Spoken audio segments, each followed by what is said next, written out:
قرآن پاک میں ہمیں حکم دیتے ہیں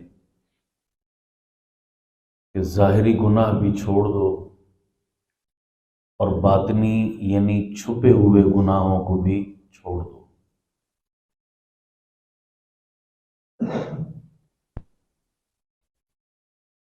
اللہ تعالیٰ کی ہر چھوٹی یا بڑی نافرمانی کو گناہ کہا جاتا ہے۔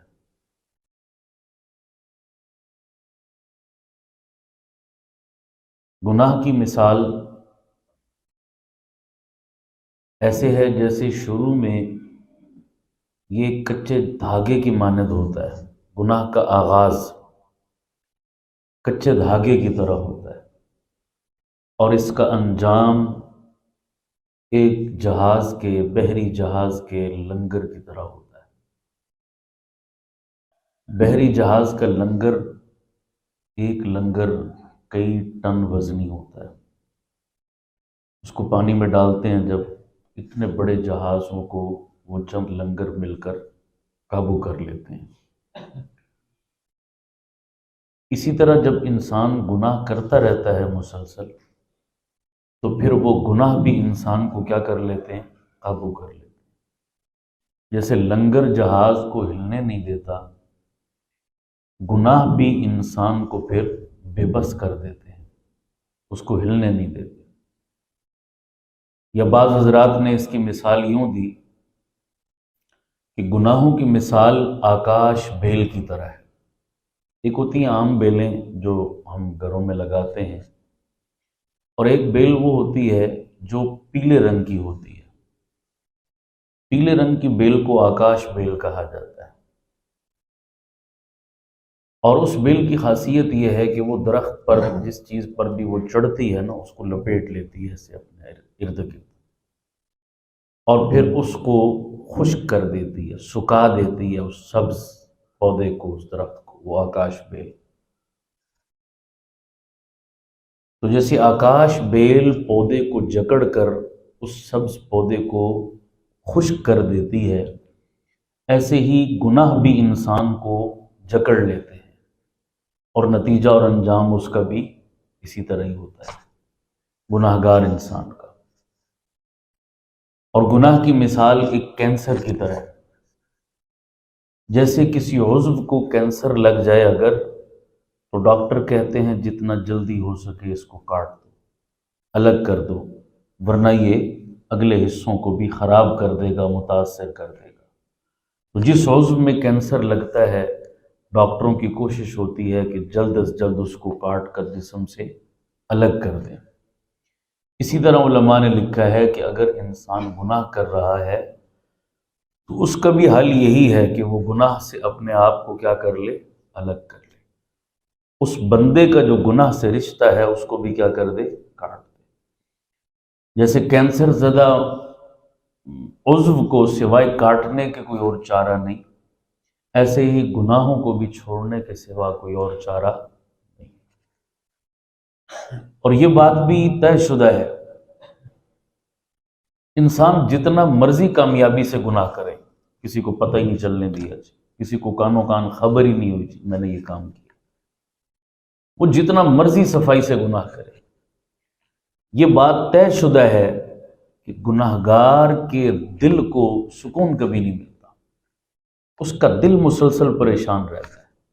ظاہری طور پر وہ نئے ماڈل کی گاڑی میں پھر رہا ہوگا، بڑے زبردست بنگلے میں رہ رہا ہوگا، اس کے پاس نوکر چاکر پیسے کی کمی نہیں ہوگی، لیکن دل ہر وقت اس کا پریشان رہے گا۔ وہ ایسے ہی ہے نا جیسے وہ آج کل ہم دیکھتے ہیں ہوٹلوں پر شادی حالوں میں بوفے سسٹم ہوتا ہے۔ بوفے سسٹم کیا ہے کہ بھئی کھانا ایک ٹرے میں لگا دیتے ہیں اور نیچے اس کے ایک چھوٹی سی کیا جلا دیتے ہیں؟ بتی جلا دیتے ہیں اس کو گرم رکھنے کے لیے۔ تو وہ چھوٹی سی بتی مسلسل جلتی رہتی ہے، اسے گرم رکھتی ہے۔ تو گناہ گار انسان کے دل میں بھی اللہ تعالیٰ ہر وقت پریشانی کی ایک بتی جلا دیتے ہیں، مسلسل اس کو وہ ٹینشن میں رہتا ہے، وہ بندہ سکون میں نہیں رہتا، مسلسل پریشان رہتا ہے۔ نیکی انسان کو راحت پہنچاتی ہے اور گناہ انسان کو الم اور تکلیف اور پریشانی پہنچاتی ہے۔ آج جو لوگ اکثر اپنی پریشانیوں کا اظہار کرتے ہیں، جی بہت پریشان ہوں، جی کچھ سمجھ نہیں لگتی، بہت پریشان ہو جی، کچھ سمجھ نہیں لگتی کیا وجہ ہے پریشانی کی، اور جی دل میں کوئی سکون نہیں ہے، تو لوگ پوچھتے ہیں وظیفے، کہتے ہیں جی وظیفہ بتاؤ کہ میرے دل کو کیا مل جائے، سکون مل جائے، کوئی وظیفہ بتاؤ کہ میری پریشانی اللہ تعالیٰ ختم کر دے۔ تو سب سے بڑا وظیفہ کیا ہے؟ گناہوں کو چھوڑ دو۔ سب سے بڑا وظیفہ کیا ہے؟ گناہ چھوڑ۔ ہم گناہ نہیں چھوڑتے، ایک نہیں 100 وظیفے پڑھ لو، وظیفے پڑھنے سے سکون نہیں ملے گا جب تک کہ ہم گناہوں کو نہیں چھوڑیں گے۔ اصل گناہوں کو چھوڑنا ہے، یہ بذات خود ایک بہت بڑا وظیفہ ہے۔ جو انسان گناہوں سے پاک اپنی زندگی گزار لے، وہ گویا اس کی زندگی ٹینشن فری ہو جاتی ہے۔ جب انسان نیکی کرتا ہے نا، تو نیکی کرنے والا بندہ ایسا ہے کہ گویا اس نے اپنے اوپر اللہ کی رحمت کی چھتری تان لی ہے، اس پر اللہ کی رحمتیں کیا ہو رہی ہیں؟ ہر وقت برس رہی ہیں۔ اب اللہ کی رحمتوں کا نزول ہو رہا ہے، لیکن گناہ کرنے کی وجہ سے اس چھتری میں کیا ہو گئے؟ گویا سوراخ ہو گئے۔ جیسے بارش میں بندہ باہر نکلتا ہے نا، چھتری اوپر کر لے، چھتری صحیح ہے تو بارش سے بچاؤ کرے گی اس کا، چھتری میں ہی سوراخ ہیں تو اندر بھی بارش پہنچے گی اس کی۔ تو اسی طرح نیکی کرنے سے انسان اپنے اوپر اللہ کی رحمتوں کی وہ چھتری تان لیتا ہے، لیکن گناہ سے اس چھتری میں کیا ہو گئے؟ نقصان سوراخ ہو گئے، اور ان سوراخوں کی وجہ سے پھر اوپر سے اس پر مصائب، آلام، پریشانیاں وہ مسلسل اس پر آ رہے ہوتے ہیں، پہنچ رہے ہوتے ہیں، اور اسے سمجھ نہیں آ رہی ہوتی۔ وہ کہتے جی میں نماز بھی پڑھتا ہوں، میں تہجد بھی پڑھتا ہوں، میں تلاوت بھی کرتا ہوں، میں تسبیح بھی پڑھتا ہوں، پتہ نہیں پھر میرے حالات کیوں نہیں ٹھیک ہوتے، پتہ نہیں میری پریشانیاں کیوں نہیں دور ہوتی۔ یہ اکثر لوگوں کو نا یہ سوال کنفیوز کر رہا ہوتا ہے، اور بسا اوقات بندہ مایوس بھی ہو جاتا ہے کہ بھئی میں تو سارے کام کر رہا ہوں، پھر میری پریشانیاں کیوں نہیں دور ہو رہی۔ تو بھئی نماز تو پڑھ رہا ہے، وہ تلاوت بھی کر رہا ہے، تسبیح بھی پڑھ رہا ہے، سارے کام کر رہا ہے، لیکن کہیں نہ کہیں اس سے گناہ بھی ہو رہے ہیں۔ تو اس کو جو پریشان رکھا ہے وہ اس کے نماز روزے نے نہیں رکھا، اس کو پریشان کس چیز نے رکھا ہے؟ اس کے گناہوں نے رکھا ہے۔ تو وہ جب تک گناہوں سے اپنے آپ کو الگ تھلگ نہیں کر لے گا، اس وقت تک اس کی زندگی میں سکون نہیں آ سکتا۔ تو سکون پانے کا سب سے بہترین نسخہ گناہوں سے کیا ہونا ہے؟ الگ ہو جانا۔ ہمارے حضرت فرمایا کرتے تھے کہ دیکھو، کوئی کام کرنا زیادہ مشکل ہوتا ہے یا نہ کرنا؟ کیوں بھائی؟ کوئی بھی کام کرنا مشکل ہوتا ہے یا نہ کرنا؟ کرنا مشکل ہوتا ہے۔ نہ کرنے میں تو کچھ بھی نہیں کرنا، ہاتھ پہ ہاتھ رکھ کے بیٹھنا ہے مزے سے۔ سمجھ آ رہی نہیں آ رہی؟ اللہ تعالیٰ کہہ رہا ہے کہ گناہ نہ کرو۔ اللہ تعالیٰ کیا کہہ رہا ہے؟ گناہ نہ کرو، بس سادہ سا سمپل سا اصول ہے، گناہ چھوڑ دو، گناہ نہ کرو۔ تو بتائیے نہ کرنے میں کیا ہے؟ آسانی ہے، اور گناہ کرنے میں کیا ہے؟ مشکل بھی ہے، پریشانی بھی ہے، ذلت بھی ہے، رسوائی بھی ہے۔ گناہ گار آدمی دنیا میں بھی ذلیل ہوتا ہے، آخرت میں بھی ذلیل ہوتا ہے۔ تو گناہ کے کرنے میں سراسر ذلت ہے، پریشانی ہے، اور نہ کرنے میں تو مسئلے کوئی نہیں ہے جناب۔ اللہ نے کہہ دیا یہ کام چھوڑ دو تو چھوڑ دیا، بس آرام سے بیٹھے، کوئی مسئلہ ہی نہیں ہے۔ تو نہ کرنے میں آسانی ہے اور کرنے میں دقت اور دشواری ہے۔ پھر انسان گناہ کرتا ہے، اس کے گناہ کرنے کی 3-4 بڑی وجوہات ہوتی ہیں۔ ان وجوہات کی بنیاد پر وہ گناہ کر رہا ہوتا ہے۔ مثلا کوئی بندہ گناہ کرتا ہے تو گناہ کرنے کی پہلی وجہ یہ ہوتی ہے کہ وہ سمجھتا ہے مجھے کوئی دیکھنے والا نہیں۔ اس کے ذہن میں کیا ہوتا ہے کہ مجھے کوئی دیکھ نہیں رہا، اس لیے گناہ کر رہا ہوں۔ اللہ تعالیٰ فرماتے ہیں قرآن مجید میں ان ربک لبالمرصاد۔ مرصاد عربی زبان میں کہتے ہیں جیسے وہ شکاری شکار کھیلتا ہے نا، جب تو بندوق میں نشانہ لیتا ہے تو وہ نشانہ لیتے وقت ایک آنکھ کو بند کر لیتا ہے۔ اس کو بند کیوں کرتا ہے؟ تاکہ میرا پورا فوکس جو ہے نا میری نظر کا ایک آنکھ سے نشانے پر رہے، جس چیز کو میں نے شکار کرنا۔ دونوں آنکھیں کھلی ہوں گی تو دوسری آنکھ سے ہو سکتا ہے دائیں بائیں میری توجہ چلی جائے، میرا نشانہ چوک نہ جائے۔ تو پورا جس کو کہتے ہیں نا اردو میں گھات لگانا، تو وہ ایک آنکھ بند کر کے شکاری شکار پر جو گھات لگاتا ہے نا، پورا فوکس ہوتا ہے اس کا، اپنے شکار پر بالکل دائیں بائیں توجہ نہیں ہوتی، شکار پر پوری نظر ہوتی ہے، اس کو عربی زبان میں کیا کہتے ہیں؟ مرصاد۔ تو اللہ تعالیٰ فرما رہے ہیں ان ربک لبالمرصاد، یہ نہیں بولا کہ تیرا رب تجھے دیکھ رہا ہے، یہ بولا تیرا رب تیری گھات میں ہے۔ شکاری شکار کی گھات میں ہوتا ہے نا، پھر شکار اس سے بچ نہیں سکتا، اللہ بھی بندے کی گھات میں، تو بندہ رب کی نظر سے کیسے بچ سکتا ہے؟ تو بندہ کہہ جی مجھے کوئی دیکھنے والا نہیں ہے اس لیے میں گناہ کروں، اللہ نے یہ مسئلہ حل کر دیا۔ اللہ نے کہا نہیں، تو ساری کائنات کی نظروں سے بچ سکتا ہے، میری نظروں سے تو نہیں بچ سکتا۔ تو کسی اللہ والے نے یہ بات ارشاد فرمائی، انہوں نے فرمایا کہ اے انسان، چھوٹا سا بچہ بھی تجھے دیکھ رہا ہو نا تو گناہ نہیں کرتا، کوئی غلط حرکت نہیں کرے گا کہ یہ بچہ مجھے کیا کر رہا ہے؟ دیکھ رہا ہے۔ چھوٹے سے بچے سے بندہ حیا کرتا ہے اور اللہ سے حیا نہیں کرتا۔ اللہ دیکھ رہا ہے مجھے پھر بھی میں گناہ کر رہا ہوں۔ تو انہوں نے فرمایا کہ اللہ قیامت والے دن اگر پوچھ لیا کہ اے بندے، جتنی نظریں تجھے دیکھنے والی تھی ان میں سے سب سے کم تر تو نے مجھے ہی سمجھا تھا، جتنی مجھے ہی سمجھا تھا کہ ہر ایک کا حیا کر، لیکن میں تجھے ہر وقت دیکھ رہا ہوں اور تو قدم قدم پر گناہ کر رہا ہے۔ اگر اللہ نے یہ سوال کر لیا قیامت والے دن، ہمارے پاس کیا جواب ہوگا؟ اللہ دیکھ رہا ہے۔ دوسری وجہ گناہ کرنے کی کہ بندہ گناہ کیوں کرتا ہے یا کب کرتا ہے، وہ سمجھتا ہے جناب کہ کوئی میرا کیا بگاڑ لے گا۔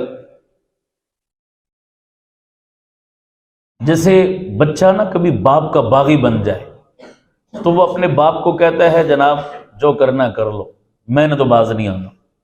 تو بچہ باغی بن جائے نا، اس کو کہتے ہیں ڈھیٹ ہو گیا، سمجھ آ رہی نہیں آ رہی؟ ڈھیٹ ہو گیا، لاپرواہ ہو گیا۔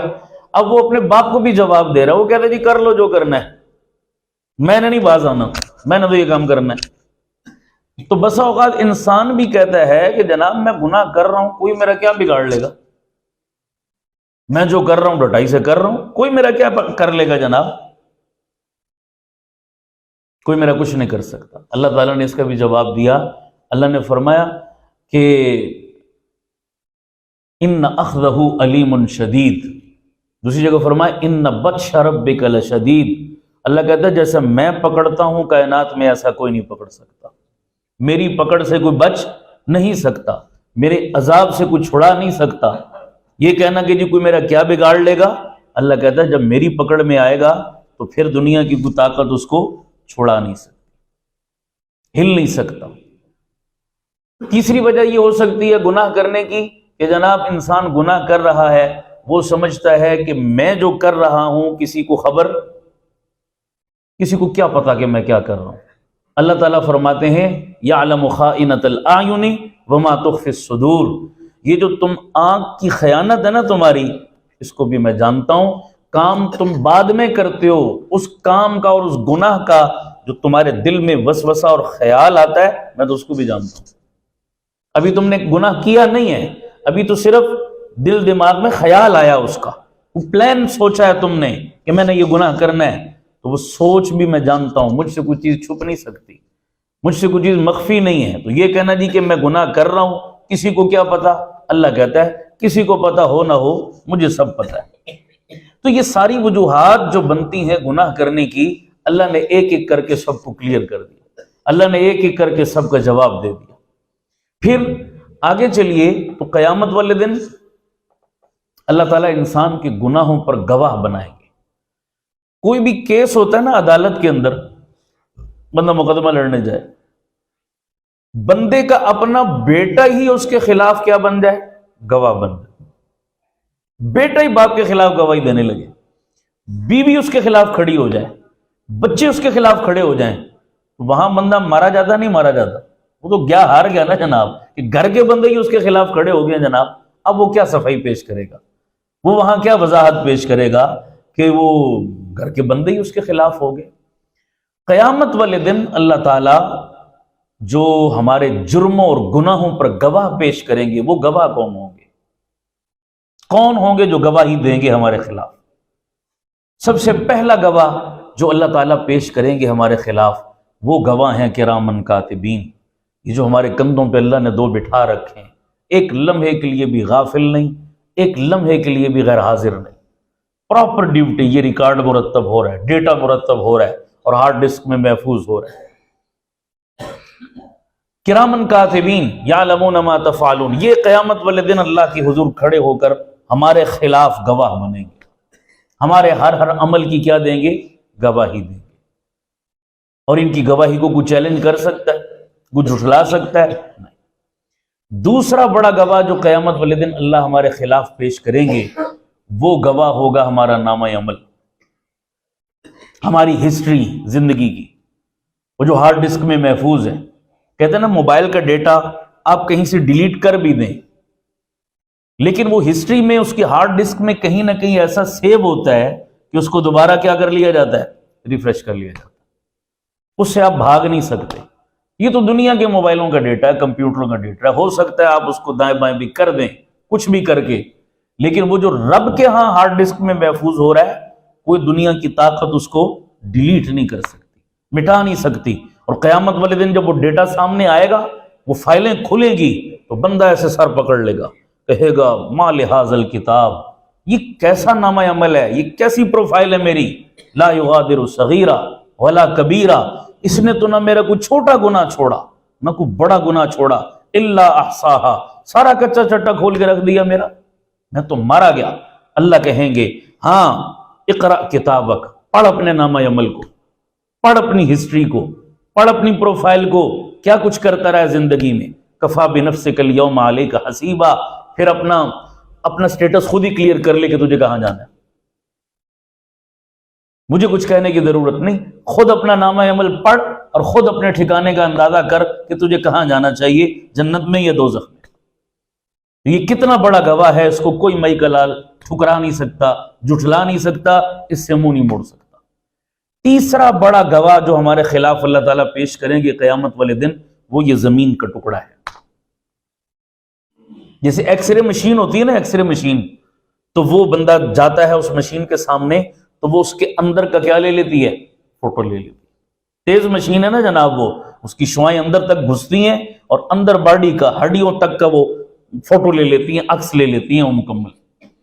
یہ زمین جس پر ہم نیکی کر رہے ہیں اس کا فوٹو بھی لے رہی ہے، اور جس پر ہم بیٹھ کر گناہ کر رہے ہیں اس کا فوٹو بھی لے رہی ہے۔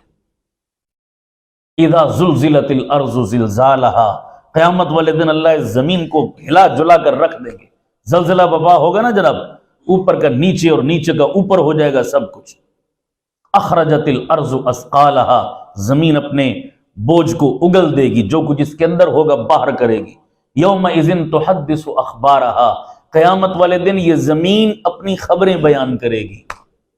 اللہ کہہ رہا ہے یہ زمین اپنی خبریں، ایک ایک چیز کی گواہی دے گی۔ اگر کسی بندے نے کسی زمین کے ٹکڑے پر تلاوت کی، نماز پڑھی، سجدہ کیا، ذکر کیا، اللہ اللہ کی دعائیں مانگی، کوئی نیکی کا کام کیا، وہ زمین کا ٹکڑا بھی اس کے حق میں گواہ بنے گا، کہے گا یا اللہ اس نے میرے اوپر یہ کام نیکی کی۔ اور کسی نے کسی زمین کے ٹکڑے پر گناہ کیا، بدکاری کی، چوری کی، شراب پی، زنا کیا، کوئی غلط کام کیا، وہ زمین کا ٹکڑا بولے گا، اس کو زمین کا ٹکڑا بول کر کہے گا یا اللہ اس نے میرے اوپر یہ کام کیا تھا، یہ فوٹو محفوظ ہے، یہ عکس محفوظ ہے۔ کیسے بندہ انکار کرے گا جب فائل میں تصویریں بھی لگی ہوں، سمجھ آ رہی، اور سارا ڈیٹا ساتھ لگا ہوا ہو، کون انکار کر سکتا ہے جناب؟ یہ پروف ہے، زمین بول کر کہے گی۔ یہ تیسرا بڑا گواہ ہمارے خلاف پیش ہوگا، ہمارے گناہوں پر۔ اور چوتھا بڑا، سب سے بڑا گناہ، ہمارے اپنے اعضاء ہی ہمارے خلاف ہو جائیں گے۔ ہمارے اپنے اعضاء ہمارے خلاف گواہی دیں گے، ہاتھ بولیں گے، زبان بولے گی، کان بولیں گے، آنکھ بولے گی، حتیٰ کہ یہ جلد بولے گی، چمڑا بولے گا۔ وَقَالُوا لِجُلُودِهِمْ لِمَ شَهِدتُّمْ عَلَيْنَا، جب یہ انسان دیکھے گا نا یہ اعضاء گواہی دے رہے ہیں اسی کے خلاف، تو یہ ان سے کہے گا لِمَ شَهِدتُّمْ عَلَيْنَا، تم میرے خلاف کیوں ہو گیا؟ تو میرا تھا، تو میرا اپنا عضو تھا، میرے جسم کا حصہ تھا، تو ہی میرے خلاف ہو گیا، تو کیوں گواہی دے رہا ہے میرے خلاف؟ یہ اعضاء کہیں گے قَالُوا أَنْطَقَنَا اللَّهُ الَّذِي أَنْطَقَ كُلَّ شَيْءٍ، یہ اعضاء کہیں گے جس رب نے اس زبان کو بولنے کی طاقت دی، اسی رب نے ہمیں بھی بولنے کی طاقت دی۔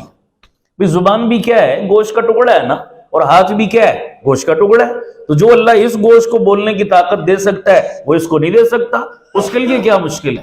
اعضاء بولیں گے، ایک ایک عضو بولے گا، آنکھ بولے گی یا اللہ اس نے کیا دیکھا تھا، کان بولیں گے یا اللہ انہوں نے کیا سنا تھا مجھ سے، قدم بولیں گے یہ کہاں اٹھ کر گئے تھے، ہاتھ بولیں گے یا اللہ ہمارے ساتھ یہ کیا کچھ کرتا رہا ہے، ایک ایک عضو۔ تو جب گھر کے بندے ہی گواہ اپنے خلاف ہو جائیں، اپنے ہی اعضاء اپنے خلاف ہو جائیں، تو بتاؤ پھر بندہ بچ سکتا ہے؟ کتنے تگڑے گواہ اللہ ہمارے گناہوں پر قیامت والے دن ہمارے خلاف پیش کرے گا، کوئی وہاں پر فرار نہیں ہو سکتا، کوئی انکار کی گنجائش نہیں، کوئی دوسرا آپشن ہی نہیں ہے۔ بڑے تگڑے گواہ تیار ہو رہے ہیں، اس لیے ہمیں سوچ سمجھ کر قدم اٹھانا چاہیے، سوچ سمجھ کر کوئی بھی کام کرنا چاہیے کہ ہمیں ایک ایک چیز کا حساب دینا ہے، ایک ایک پل کا حساب دینا، قیامت والے دن ایک ایک سانس کا حساب دینا اللہ کو۔ بڑا مشکل ہو جائے گا حساب دینا، بہت مشکل ہو جائے گا۔ تو اللہ تعالیٰ ہمیں گناہوں سے اجتناب کی توفیق عطا فرمائے۔ ایک نوجوان آیا نا کسی بزرگ کے پاس، آ کر کہنے لگا حضرت میرا بہت گناہ کرنے کو دل چاہتا ہے، میرے لیے کوئی گنجائش نکالیں، میرے لیے گناہ کی کیا کریں، کوئی گنجائش نکالیں، میں نہیں رہ سکتا گناہ کے بغیر، یہ ڈیمانڈ کی اس نے آ کر۔ تو اللہ والے بڑے دور اندیش ہوتے ہیں، تو انہوں نے بڑی حکمت کے ساتھ، ہمارے جیسا کوئی ہوتا تو اس کو برا بھلا کہتا کہ تجھے شرم نہیں آتی، انہوں نے بڑے پیار سے اس کو سمجھایا۔ اس نوجوان کو کہا اچھا بھائی تم گناہ کرنا چاہتے ہو تو میں کچھ آپشن رکھتا ہوں تمہارے سامنے، ان میں سے دیکھو جو آپشن تمہیں سوٹ کرتا ہے اسے اختیار کر لینا، تم پھر کر لینا گناہ بے شک۔ پہلا آپشن کہ تم گناہ کرو لیکن اللہ کی نظروں سے کہیں چھپ کے کر لیا کرو، پھر ٹھیک ہے تمہارے لیے گنجائش نکل آئے گی۔ کسی ایسی جگہ چلے جاؤ اللہ تمہیں نہ دیکھ رہا ہو تو کر لو۔ کہنے لگے جی ایسی تو کائنات میں کوئی جگہ نہیں، ساری کائنات کی نظروں سے چھپ سکتا ہوں، اس کی نظروں سے تو نہیں چھپ سکتا، ممکن نہیں ہے، دوسرا آپشن بتائیں۔ انہوں نے کہا اچھا دوسرا آپشن یہ ہے کہ تم اللہ کی نافرمانی تو کر رہے ہو، گناہ تو کرو گے، تو ایسا کرو پھر اس کا رزق کھانا چھوڑ دو، اس کا رزق کھانا کیا کر دو، چھوڑ دو، تو ٹھیک ہے تمہارا حق ہے، پھر رزق کسی اور کا کھا رہے ہو تو پھر کرو اس کی نافرمانی، اللہ کا رزق تو نہیں کھا رہے نا تم، ایسا ممکن ہے تمہارے لیے؟ کہا جی ایسا تو ممکن نہیں ہے، ایسا تو ممکن ہی نہیں ہے میرے لیے کہ اس کی روزی کھائے بغیر تو گزارا نہیں ہے، روزی تو اسی کی کھاؤں گا۔ کہا اچھا تیسرا آپشن، تم اللہ کی نافرمانی کر رہے ہو تو پھر ایسا کرو اللہ کی سلطنت سے باہر نکل جاؤ، کسی اور سلطنت میں چلے جاؤ جہاں اللہ کی خدائی نہ ہو، اللہ کی حکومت نہ ہو، وہاں چلے جاؤ، وہاں کرتے رہو جو دل آئے تمہارا۔ کہا جی نہیں ایسا بھی ممکن نہیں ہے، جہاں بھی جاؤں گا وہی وہ ہے، اسی کا جہان اور اسی کی سلطنت اور آرڈر چلتا ہے، اس سے باہر بھی نہیں جا سکتا۔ چوتھا آپشن یہ ہے کہ گناہ کرنا چاہتے ہو تو ایسا کرو کہ قبر میں جب آئے نا منکر نکیر تم سے حساب لینے کے لیے، پھر تو اس وقت انہیں کہنا جناب چلیے واپس باہر چلے جائیے جناب، ڈونٹ ڈسٹرب می، مجھے آپ ڈسٹرب نہ کریں، اے میں منہ اٹھا کے آگے اندر جناب، بغیر اجازت کے داخلہ، اور بورڈ لکھ کے لگا دینا جناب اپنی قبر پر، تاکہ منکر نکیر نہ آ سکیں، تم سے پوچھ گچھ نہیں ہوگی تو کام آسان ہو جائے گا جناب، روک سکتے ہو؟ کہا جی نہیں وہاں بھی میرے بس میں نہیں ہے، میں کیسے روک سکتا ہوں ان کو جناب۔ کہا اچھا پانچواں آپشن یہ ہے، قیامت والے دن جب اللہ تمہارے گناہوں کی وجہ سے فرشتوں کو حکم دے گا نا کہ پکڑو گناہگار کو اور گھسیٹ کر جہنم میں پھینکو، ادھر اکڑ جانا، خبردار کو میرے قریب آئے۔ سمجھ آ رہی نہیں آ رہی؟ میں بڑا 30 بار خان ہوں، میں یہ کر دوں گا وہ کر دوں گا، خبردار ڈونٹ ٹچ می۔ سمجھ آ رہی نہیں آ رہی؟ مجھے کوئی ہاتھ نہ لگا، میں نہیں جانا جہنم میں، وہاں تم اڑ جانا جناب، ضد لگا دینا، کر سکتے ہو؟ کہا جی یہ میرے بس میں نہیں ہے۔ سمجھ آ رہی نہیں آ رہی؟ یہ تو میرے اختیار میں نہیں ہے، میں بے بس ہوں۔ کہا بے بس کا کام پھر گناہ کرنا نہیں ہوتا، جو بندہ ہر جگہ کیا ہوتا ہے بے بس ہوتا ہے نا، اس کا کام مان کر چلنا ہوتا ہے، اس کا کام اینکی بینکی کرنا نہیں ہوتا۔ جب ہر جگہ مان رہے ہو کہ بے بس ہے، ہمارے پاس کچھ بھی نہیں ہے، کوئی طاقت اور اختیار نہیں ہے، تو گناہ کس منہ سے کر رہے ہو؟ اللہ کی بغاوت کس منہ سے کر رہے ہو؟ کیا پدی اور کیا پدی کا شوربہ، کیا ہم اور کیا ہماری اوقات، اور ٹکر کس سے لے رہے ہیں؟ کائنات کے بادشاہ سے۔ بغاوت کس کی کر رہے ہیں؟ کائنات کے بادشاہ کی۔ حکم عدولی کس کی کر رہے ہیں؟ ذرا سوچو۔ گناہ کو نہ دیکھا کرو کہ گناہ چھوٹا ہے، اس ذات کو دیکھا کرو جس کی نافرمانی کر رہے ہو۔ وہ ذات بہت بڑی ہے، وہ ذات بہت اہم ہے۔ اگر ان پہلوؤں کو سامنے رکھیں گے تو گناہوں کو چھوڑنا ہمارے لیے کیا ہو جائے گا؟ آسان ہو جائے گا۔ تو نیکی کا کرنا اصل نہیں، گناہوں کو چھوڑنا کیا ہے؟ اصل ہے۔ میں نے کل بھی عرض کیا تھا، جو انسان گناہ چھوڑ دے وہ اللہ کا ولی بن جاتا ہے۔ اللہ کا ولی بننے کے لیے تہجد پڑھنا شرط، بولو بھائی، تسبیحاں پڑھنا شرط، لمبے چوڑے نوافل پڑھنا شرط نہیں ہے۔ جو فرائض اور واجبات کی پابندی کرے اور اس کے ساتھ اپنے گناہوں والی زندگی کو چھوڑ دے مکمل، تو انسان کی زندگی پرسکون۔ پریشانیوں سے بھی بچنا چاہتے ہو نا، آسان حل ہے، گناہ چھوڑ دو، گناہ چھوڑ دو۔ سب سے بڑا وظیفہ ہے، اللہ ہر پریشانی سے جان چھڑا دے گا۔ سمجھ آ رہی نہیں آ رہی؟ عدل و انصاف فقط حشر پر موقوف نہیں، زندگی بھی گناہوں کی سزا دیتی ہے۔ یہ زندگی بھی تو سزا دے رہی ہے نا آج ہمیں۔ کسی کی اولاد نافرمان، کسی کی بیوی نافرمان، کسی کے کاروبار میں مسئلہ، کسی کے روزگار میں مسئلہ، کسی کے رشتوں کا مسئلہ، پریشانیاں ہی پریشانیاں۔ یہ زندگی بھی گناہوں کی کیا کر رہی ہے؟ سزا دے رہی ہے۔ آخرت میں تو جو سزا ملے گی سو ملے گی۔ اللہ تعالی ہمیں گناہوں سے پاکیزہ ہو کر زندگی گزارنے کی توفیق عطا فرمائے۔